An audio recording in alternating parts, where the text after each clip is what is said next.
All right, wow, exciting. But before we get started, I mean, I just got to give a shout out here. Oh, I should have had this already. I didn't. But up to Ask Guy.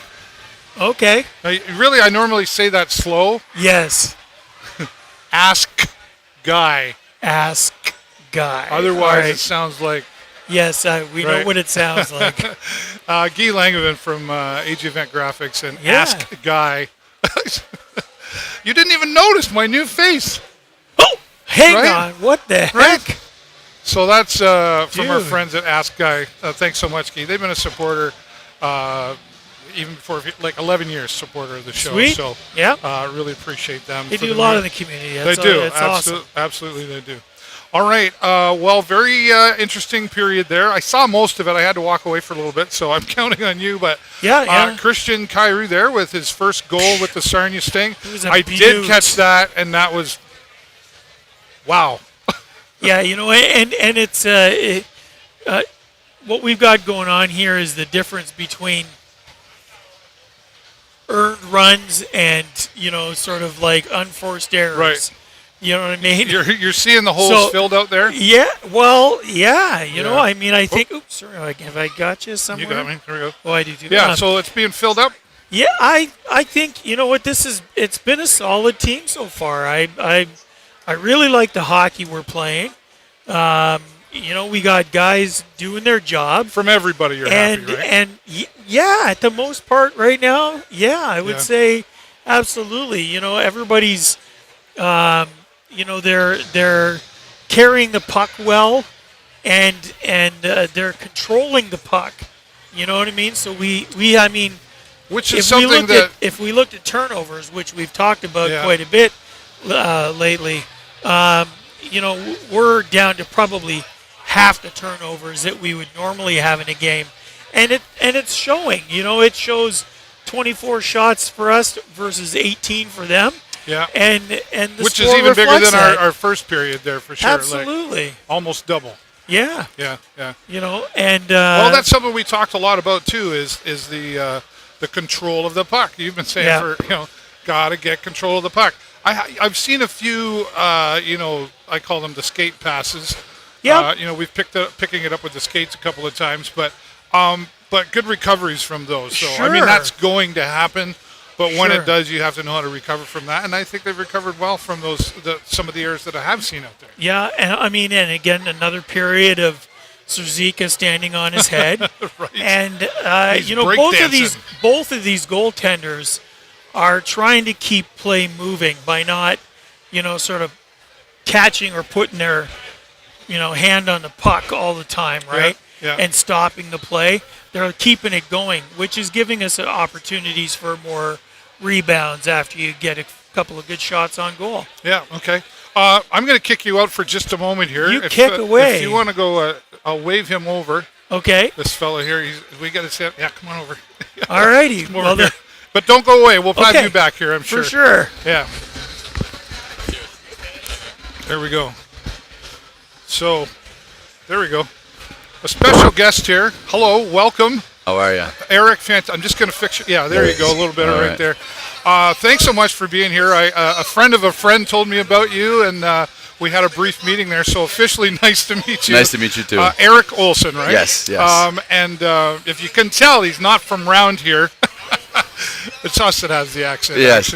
Actually, I am from around here, right? Yes. Right. But I've been around here, yeah. So my accent's a little bit weird now. Yeah, that's right. I got you. Well, listen, tell everybody who you are. I didn't get a chance to find. I've got a little bit of info, but go ahead. I'm born and raised in Sarnia. Yeah. I was drafted to Kingston, played in the OHL, played my pro career throughout the United States as well. California, Texas, Florida. Went to the training camp for the Devils, all that type of stuff for hockey. Now I'm in Brazil. For the last 20 years. Is that 20 years? 20 years now, yeah. That's 20 great. years. And I started up a hockey program with the Olympic Committee there. Right. And so we are now investing into hockey a little bit more in Brazil, in a country where you'd never imagine ice except for in the drinks. Right.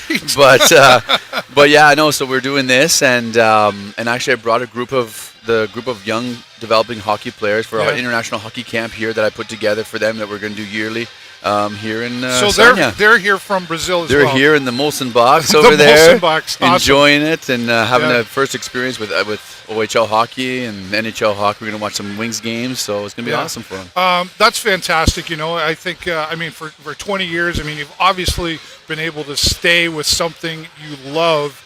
Which has its challenges, right? In the beginning stages, like, what are you doing? There's no money, all this stuff. Sure. How do you push through all of that?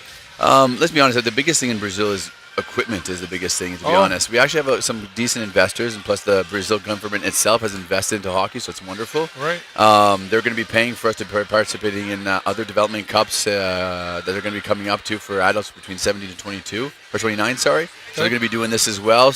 But the biggest challenge is actually the ice surface and actually getting good ice, which doesn't exist. It's like playing in pond hockey, unfortunately. Oh, wow. Okay. We have a makeshift Zamboni. It's all adapted because it's really difficult to get anything from North America to Brazil. So, but to get through this type of thing, it's just a lot of kids who have the money to come down, and we get equipment as much as we can. I've donated everything I could. I went down with hockey bags of gear. Because it's expensive. It is. It is. I don't even want to imagine to tell you the price it would cost for a pair of skates there compared to here. Yeah. So, oh, really? Wow. And you got to wonder sometimes, Eric, is there a young person out there that is there another Wayne Gretzky waiting to happen, but maybe can't because of the equipment barrier and the cost of sports? Sure, exactly. No, there's a lot of kids who have the abilities. That's what we try. Actually, the arena that I'm with, the Olympic Committee, we have 20 sets of gear that we rotate and voluntarily give out to these kids so they can actually try it and start skating. So we're starting with kids, even adults. I have adults at 40, 50 years old have come out to start bidding, skating with the little kids, and all of a sudden in 2 months, I don't 3 even months know how later, to tie skates. Oh, I got to get you out there. I get you out here for sure. Yeah, that'd be a viral video, let me tell you. Yeah. Well, it's interesting because I know some of the same issues happen around here. I've got a couple friends involved that have fundraisers to raise the money for equipment and that as well. So it's great to hear that, and great that you're able to travel this far. What was that like? How long of a trip is that? That is too long of a trip, to be right, honest. Okay. Yeah, it's actually not too bad. We flew from São Paulo to Chicago first. That was a 9-hour flight, and then we got a flight to Toronto, which was another 3.5 hours, and then a 3-hour drive back. Wow. So yeah, it's a decent 24-hour trip to actually get from door to door. So. Okay, and you've got support. Who's this over here? This is my beautiful wife, Gabriela. Yes, she's without her, I'd be doing nothing. Right? Let's be honest. Yeah. Well, I can say that for my yes. my lady we have to give them full value. Thank you so much for taking the time to come down and talk to us. A pleasure to meet you. Pleasure to and meet is you. there anywhere can we follow you somewhere? Are you? Yes, I'm at Arena Ice Brazil. That is the official location in which we have all of our organization for winter sports. We have figure skating and ice hockey and so on. My Instagram as well at Eric Olson or Canada First Class. Okay, I'll find you there. We'll follow you and we'll share that around. Thanks again, Eric. Thank you. Wow, exciting stuff. Now, if you want to take that off and see that fan right there, let's give it back to him before he goes crazy here. Yeah, he's a little wild. All right. There you go. Thanks. Hey, Billy.